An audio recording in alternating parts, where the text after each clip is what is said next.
menjelaskan tentang tawassul yang dimana di kalangan Nahdliyin, di kalangan NU tentunya ini sudah menjadi tradisi luar biasa. Nah tentunya Al-Quran juga mengatakan wabtaghu ilaihil wasilah, kan begitu.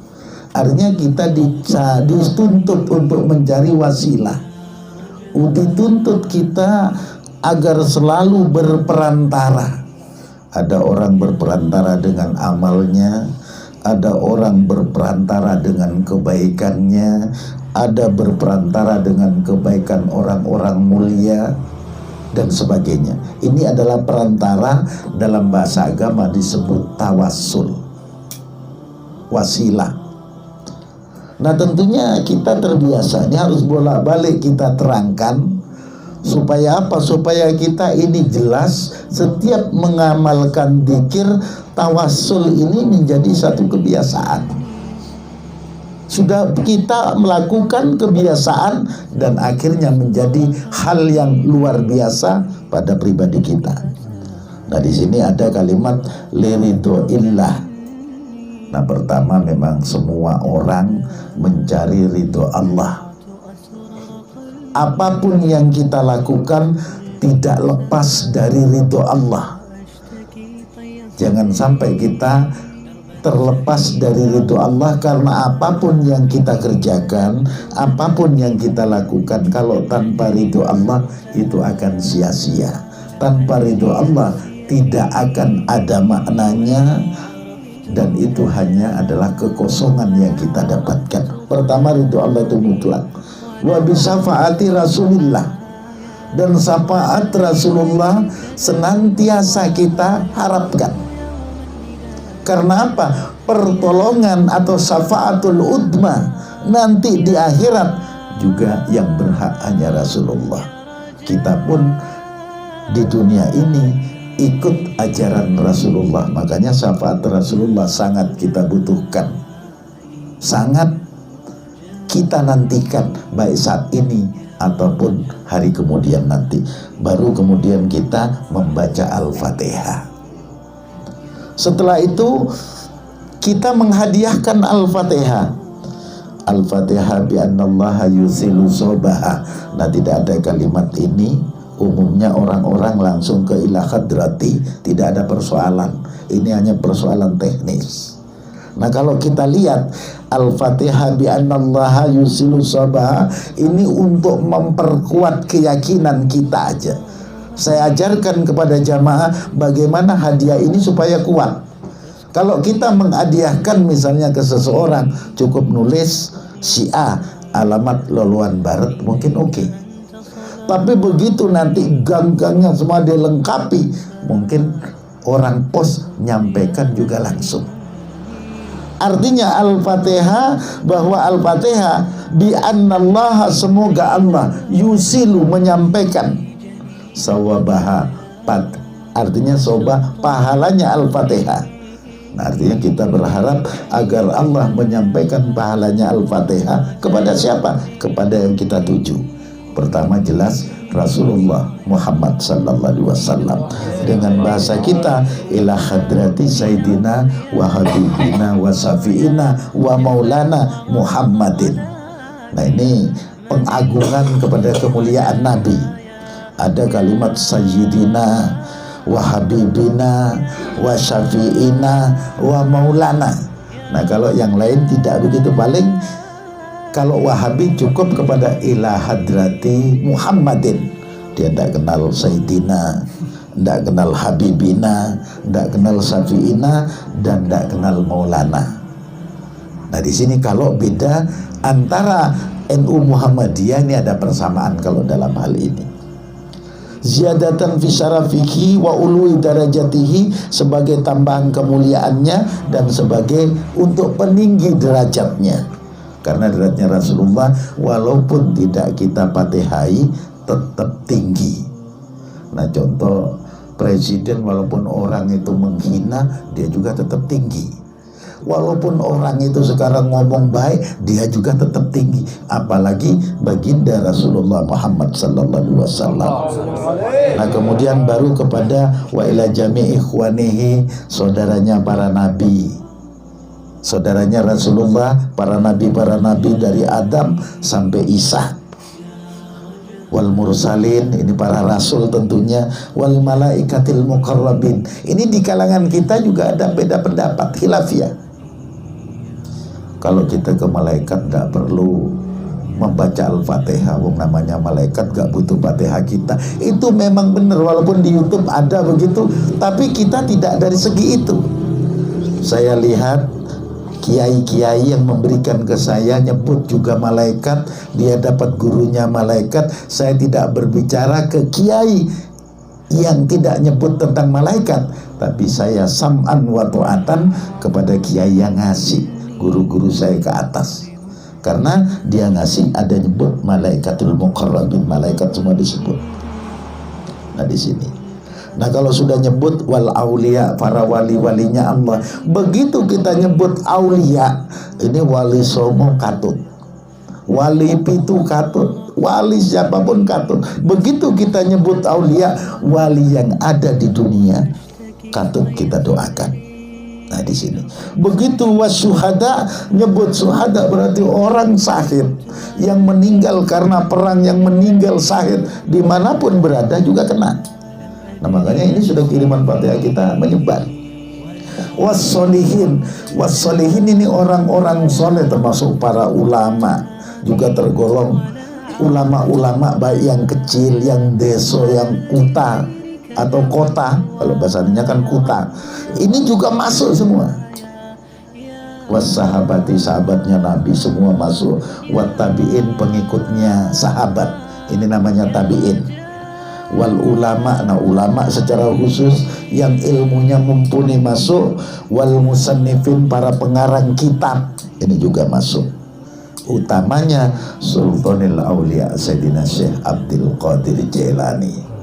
Nah makanya kalau orang senang dzikir diawali tawassul, ini nyambungnya ke banyak hal. Nah kalau nyambung ke banyak hal, berkahnya juga banyak. Tapi kadang-kadang orang berbicara berkah, ini kan beda-beda lagi. Itu nggak ngurus orang. Yang penting kita orang Nahdien, orang-orang kita adalah senantiasa mohon kepada Allah agar kita banyak berkah. Itu pertama. Kemudian kita summa ilarwai abaina, kemudian kita kirim Fatihah juga kepada bapak-bapak kami. Begitu kita nyebut abaina, bapak-bapak sampean yang duduk di sini, begitu sampean mengucapkan Al-Fatihah, bapaknya terkerimi secara tidak langsung. Nggak perlu nyebut bapaknya. Karena apa? Anaknya hadir di sini, berarti bapaknya kena Fatihah.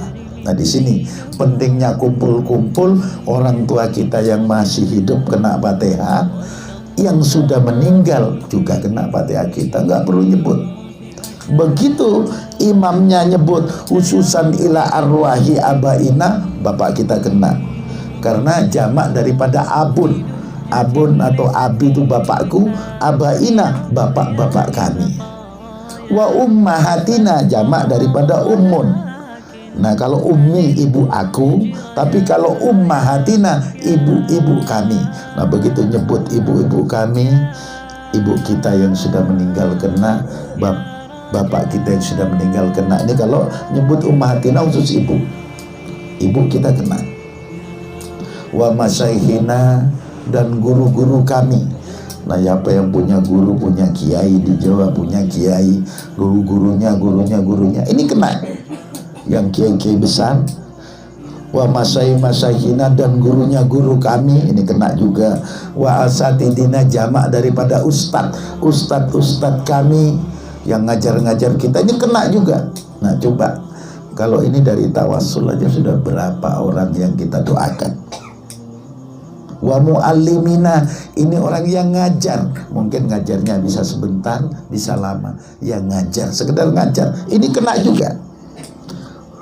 Nah kemudian man amaral ma'had, ini yang dimaksud ini kan sebagaimana ucapan saya tadi, wa asatidina wa muallimina wa zuzatina wa auladina, anak-anak kami. Nah anak-anak sampean juga kena, auladina wa dzurriyyatina, dan keturunan kami, keturunan sampean ini kena juga, kena Fatihah.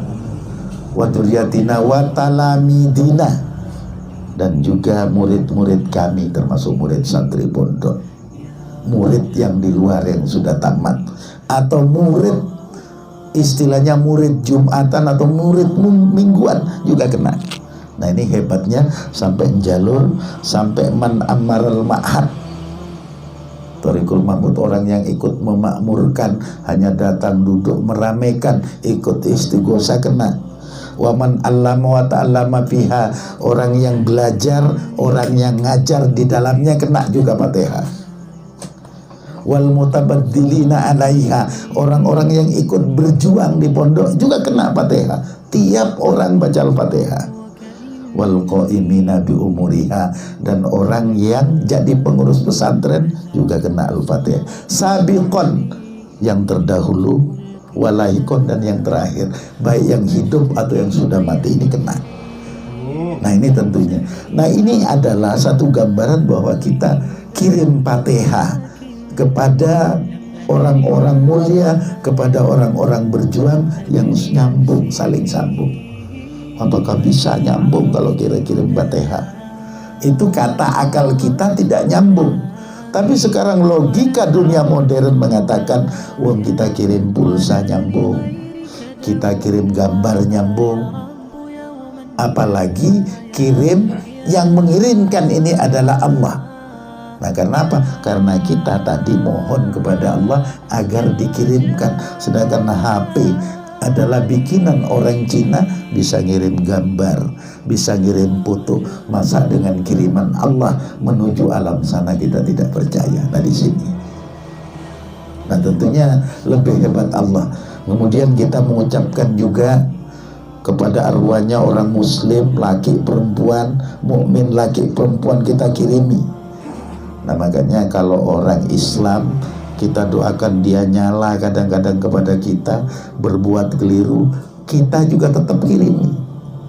Nah sehingga apalagi terus menerus dia menyakiti kita, tapi kita tiap minggu ngirimi di Al-Fatihah. Nah nanti kalau sudah tetap mengganggu, sudah tetap mau berbuat jahat, tentunya bahaya, resiko dengan orang itu. Karena apa? Nanti malaikat gak telaten, bahasa kasar. Dia malaikat iki kok nakal tenanan. Wis diomongi ojo cengkal-cengkal dikirim Fatihah, akhirnya dengan malaikat didelep nih, akhirnya mati. Nah di sini makanya kita hati-hati dengan orang ahli zikir, dengan orang yang biasa mendekatkan diri kepada Allah, karena itu resikonya lebih banyak. Nah di sini. Nah ini tentunya permohonan-permohonan kita ini sebagai wasilah, sebagai kata pengantar. Kita lihat buku aja ada kata pengantar. Kita tidak tahu jalan di Denpasar ada kata pengantar. Nah sehingga kalau kita nanti pun di akhirat diantar oleh Rasulullah Sallallahu Alaihi Wasallam, apalagi menjadi orang ahli sholawat. Nah ini tentunya. Makanya kebersamaan kita dalam memohon kepada Allah ini jangan sampai kita setengah hati. Dari rumah sudah niatnya luar biasa. Karena kalau nunggu ikhlas ini sulit. Karena ikhlas ini rahasia Allah. Kadang-kadang kan manusia berubah. Zaman dulu ada orang berpikir akan ikhlas. Ini kalau tidak salah di kitab Duratun Nasihin. Begitu dia semangat mau menebang pohon, karena di sana ada burung yang dijatuhkan oleh iblis, dia berniat nebang pohon, ngambil kapak, mau nebang pohon, sudah semangat. Akhirnya ada iblis nampakkan diri, mas, tidak usah ada ditebang nih, sampai nanti pulang aja bawa kapaknya. Sampai di rumah nanti kalau sampean sholat, udahlah tak kasih uang, tenang aja. Betul dia sholat, habis sholat dibuka di bawah sajadah ada duit.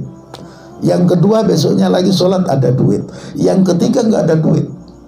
Marah-marah dia, keluar bawa kapak, pohonnya mau ditebang. Akhirnya karena dia semangat mau nebang pohon, iblisnya keluar tarung. Begitu tarung, ternyata iblisnya menang.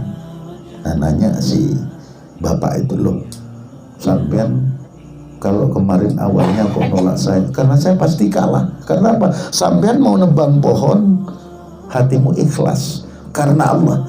Begitu yang kedua, sampean mau nebang pohon tidak ikhlas karena apa? Karena duit di sajadah tidak ada. Sampean datang nemui saya gara-gara duit, tidak karena Allah. Makanya sampean kalah.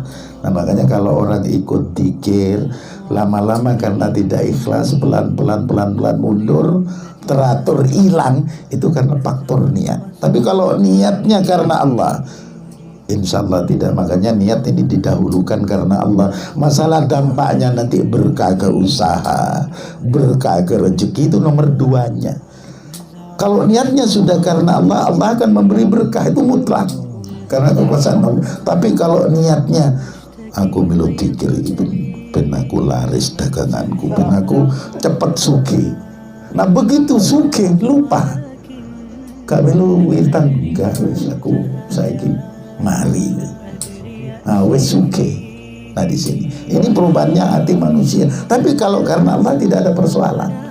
Nah, di sini makanya kita menjaga niat yang terbaik, karena innamal a'malu binniyat. Sanya niat ini tentunya yang sehubungan dengan kebaikan yang kita lakukan.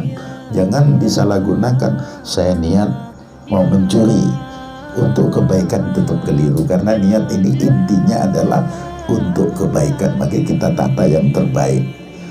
Karena manusia ini kan sering saya katakan, manusia ini maunya yang enak-enak. Prinsipnya manusia modern, muda poya-poya, tua kaya raya, mati masuk surga. Kan ini karpe dewi. Pokoknya muda poya-poya, tua kaya raya, mati mlebu swarga. Enak. Kita maunya kan begitu. Itu kan sama dengan lagunya anak-anak.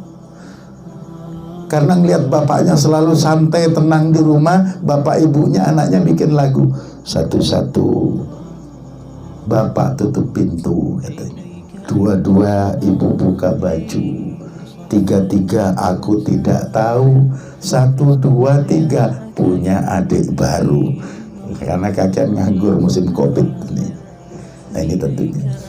Nah, tentunya harapan kita dengan niat kembali positif untuk ikut ngaji, Pak, insya Allah kita kuat. Tapi kalau biar jauh, kalau niatnya kuat, insya Allah kuat. Tapi kalau tidak kuat niatnya, insya Allah akan melemah hilang. Nah, ini tentunya harapan kita, bagaimana kita senantiasa bertawassul, berwasilah kepada para ulama, para wali-walinya Allah, agar kita diberi kekuatan iman dan Islam, agar kita selalu berzikir kepada Allah, dan juga agar kita senantiasa hidup penuh berkah. Tentunya terima kasih atas perhatiannya. Wassalamualaikum warahmatullahi wabarakatuh.